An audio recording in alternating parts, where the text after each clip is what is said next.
This is Cup of Sunshine, your Friday podcast brought to you by the Phoenix Center team of the Deutsche Internationale Schule, Johannesburg.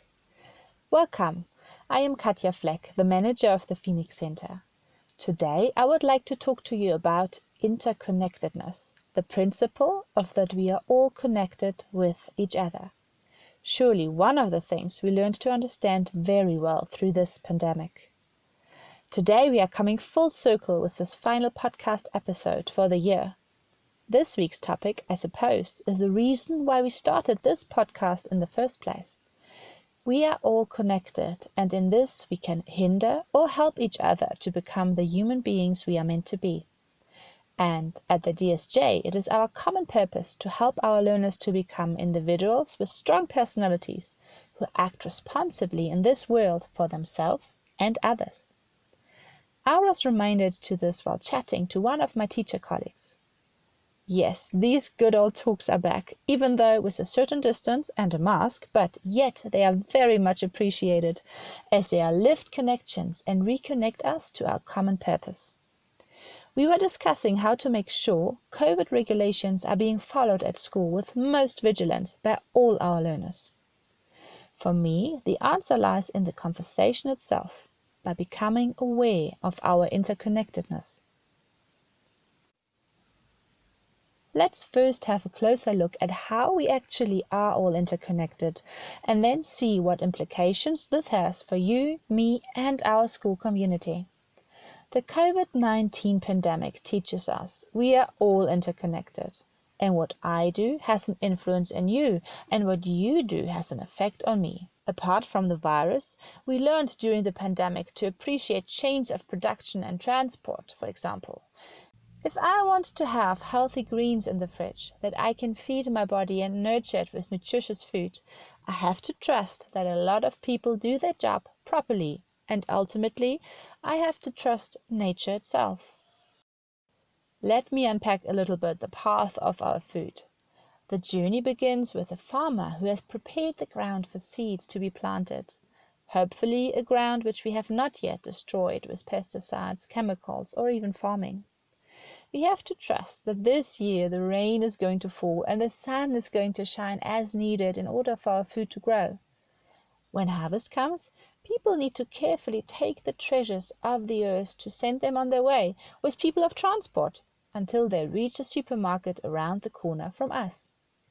Once the greens are there, they need to be stored, displayed, and cooled until we choose them and take them home. In order to store, prepare, and transport the food, there's electricity, water, gas, or petrol needed.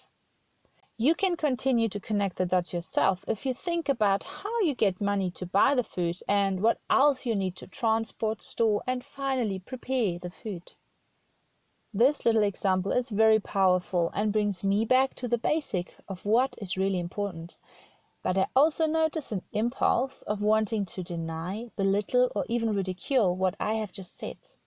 A voice in my head says something like, "What sentimental goo?" There are two things I like to comment on, and I like to invite you to listen closely, especially if you recognize a similar voice and discomfort in your mind and body.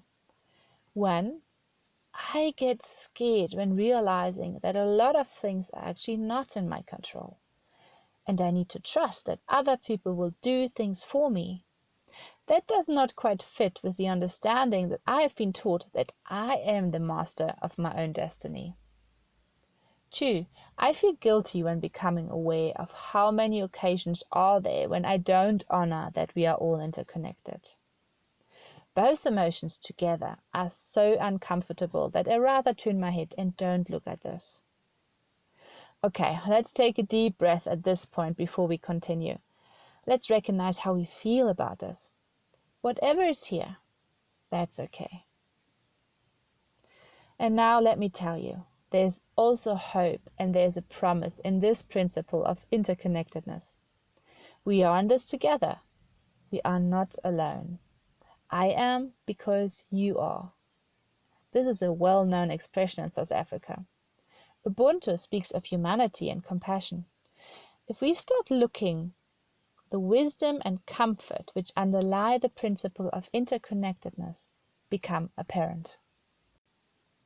To open ourselves to this principle then means both taking on responsibility for my own actions and sharing responsibilities with everyone else.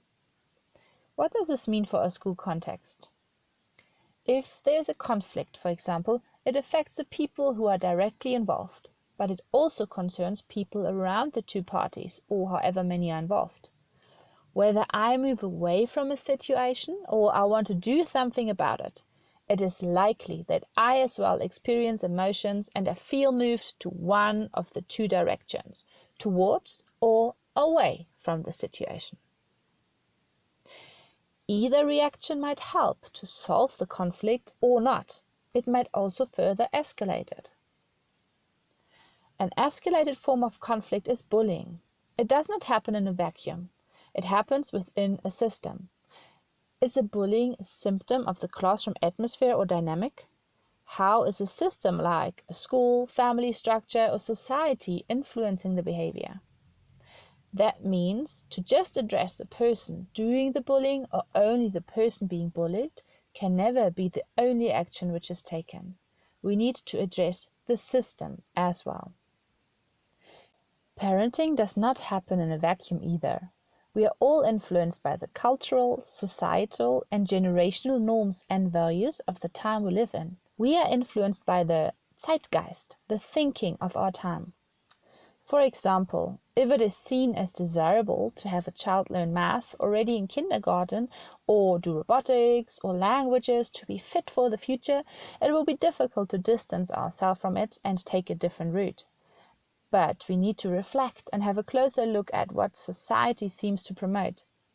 As history has taught us, just accepting any implicit or explicit rules can lead to a lot of suffering. To become aware of this inner rules or our inner program is the first step of freeing us from following any beliefs blindly.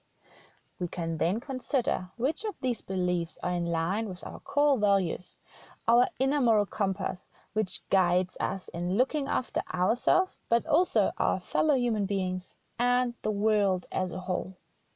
A compass which guides us in taking wise action guided by compassion and courage. To end this podcast, let's look at the rule of wearing a mask in public spaces. In some countries, this rule is discussed controversially, and there are even protests against it. In South Africa, overall this rule seems to have been integrated into everyday life without much resistance. Now, each of us can follow a rule because we are told to, or because we believe we can do our share to help, protect, or support others and the world. So, considering our interconnectedness, we can ask ourselves, how does what I do or don't do serve myself, you, and us as a collective? I am happy to wear a mask if it means I potentially protect you, and if it means not wearing a mask potentially endangers you. And I do that even though it is uncomfortable and sometimes I feel I cannot get enough air. And that does not mean that this is written in stone. Once we have more research, maybe wearing masks and social distancing can be reconsidered. But until then, let's keep each other safe. Wishing you well for the rest of the year. Hear you soon, and let's stay connected.